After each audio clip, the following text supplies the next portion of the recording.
مرزا وہاب صاحب اب آرٹیکل 140 کا ذکر آ گیا اور مصطفیٰ کمال صاحب جو ہیں انہوں نے کہا کہ جو پاورز ہیں 18ویں ترمیم کے تحت جو صوبے کو ملی تھی وہ چیف منسٹر کے آفس میں آ کے پارک ہو گئی ہیں، آگے جو ڈسٹرکٹ گورنمنٹس ہیں ان کو نہیں گئیں، تو اس اعتراض کا کیا جواب ہے؟ میر صاحب میں پہلے جو اپنا پوائنٹ آف ویو دینا چاہ رہا تھا میں اس پہ بات کرنا چاہوں گا، پھر تمام سوالات کا میں جواب دوں گا۔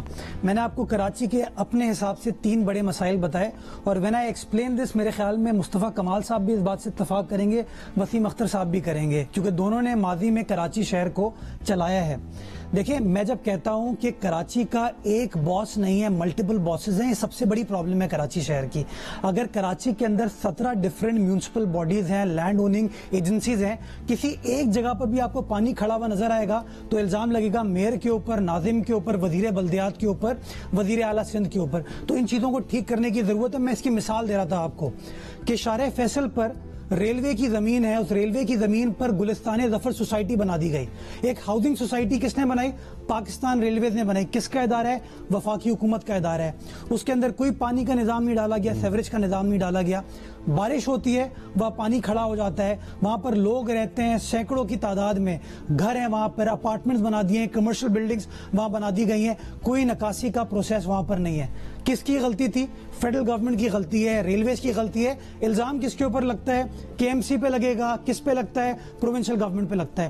ڈی ایچ اے کی بات کرتے ہیں آپ، ڈی ایچ اے کراچی کی سب سے پرائم پوش لوکیلٹی ہے۔ مصطفیٰ کمال صاحب بھی وہاں رہتے ہیں، وسیم اختر صاحب بھی وہاں رہتے ہیں، میں بھی وہاں رہتا ہوں۔ ہر بارش کے اندر ڈی ایچ اے کا برا حال ہوتا ہے، سڑکیں ٹوٹ جاتی ہیں، وہاں پر پانی کھڑا ہوتا ہے۔ کل تھوڑی سی بارش ہوئی ہے ڈی ایچ اے کے اندر، سڑکیں جو تھی وہ تالاب کا منظر پیش کری تھی۔ وہاں تو کے ایم سی نہیں ہے، وہاں تو ڈی ایم سی نہیں ہے، وہاں تو پروونشل گورنمنٹ نہیں ہے، وہاں تو کنٹونمنٹ بورڈ کام کرے جس کو وفاقی حکومت کنٹرول کرتی ہے۔ ایک گریڈ 19 کا افسر ہے کنٹونمنٹ ایگزیکٹو آفیسر۔ وہاں کیوں نکاسی کو یقینی نہیں بنایا جاتا؟ وہاں پر کیوں پانی جمع ہوتا ہے؟ تیسری مثال میں آپ کو دیتا ہوں کہ ڈسٹرکٹ سینٹرل جو کہ کراچی کا سب سے بہترین ڈسٹرکٹ ایک زمانے میں تھا، it was the most well planned district of Karachi, اس کے اندر بیچ شارع کے اوپر ایک فیڈرلی فنڈڈ پروجیکٹ آتا ہے گرین لائن کے نام سے۔ وہ پروجیکٹ آپ کے جو برساتی نالے ہیں ان کو چوک کر دیتا ہے، آپ کے جو فلائی اوور بنائے جاتے ہیں اس کو چوک کر دیتا ہے۔ نتیجہ کیا ہوتا ہے کہ جو پانی پہاڑی کی طرف سے، پاپوش کی طرف سے، نارتھ ناظمہ آباد کی طرف سے گجر نالے کی طرف جا رہا ہوتا ہے، وہ سارا پانی کراس نہیں ہو پاتا۔ نتیجہ کیا ہوا؟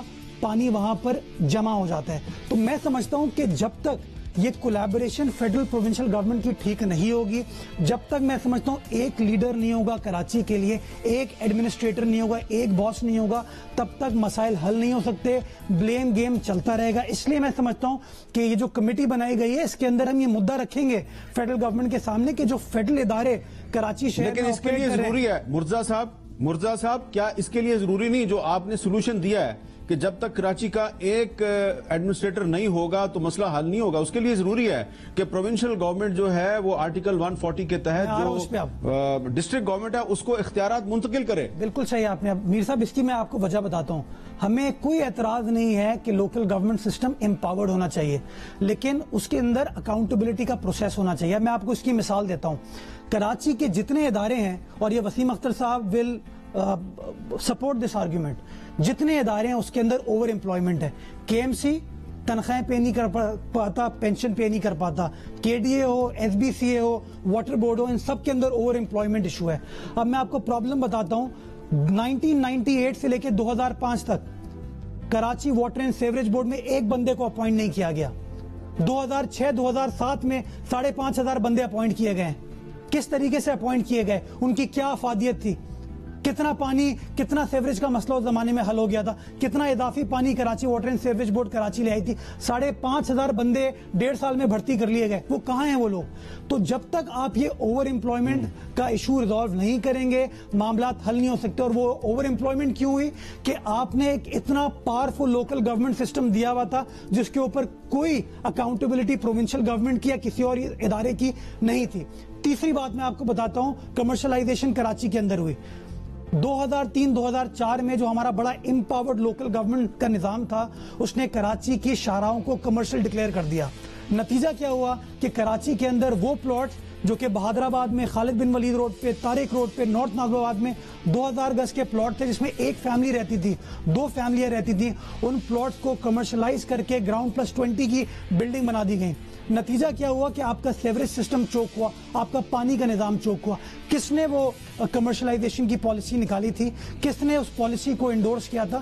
میں سمجھتا ہوں جب آپ ایک امپاورڈ سسٹم لے کے آتے ہیں جس کے اندر کوئی اکاؤنٹیبلٹی نہیں ہوتی، کوئی اس کو سپروائز نہیں کرتا، تو that also leads to chaos. تو میں سمجھتا ہوں ایک ایسا نظام آنے کی ضرورت ہے جو متوازن ہے، جو کہ ان کو امپاور تو کرے گا، but at the same time جہاں پر غلطیاں ہیں، جہاں پر بے غریض طریقے سے اختیارات کا استعمال کیا جاتا ہے، ان کو چیک کرنے کی ضرورت ہے. لیکن یہ نظام تو موجود ہے نا، نظام تو موجود ہے، آپ نے اس کو امپلیمنٹ کرنا ہے. آپ نے صرف جو ڈسٹرکٹ گورنمنٹس ہیں ان کو اختیارات دینے ہیں، وہ کب دیں گے آپ؟ نہیں دیکھیں، مصطفیٰ کمال صاحب نے ابھی بتایا نا کہ آج بھی کچرا اٹھانے کا اختیار تو ڈی ایم سی کا ہے، کوئی اس کے اندر پروونشل گورنمنٹ کی انٹرفیرنس نہیں ہے. نالے جو کراچی کے 38 بڑے نالے ہیں وہ کس کا اختیار ہے؟ وہ کے ایم سی کا ہے. جو چھوٹے آپ کے 400 نالے ہیں وہ کس کا اختیار ہے؟ وہ ڈی ایم سی کا ہے. اختیار آج بھی ان کے پاس ہے.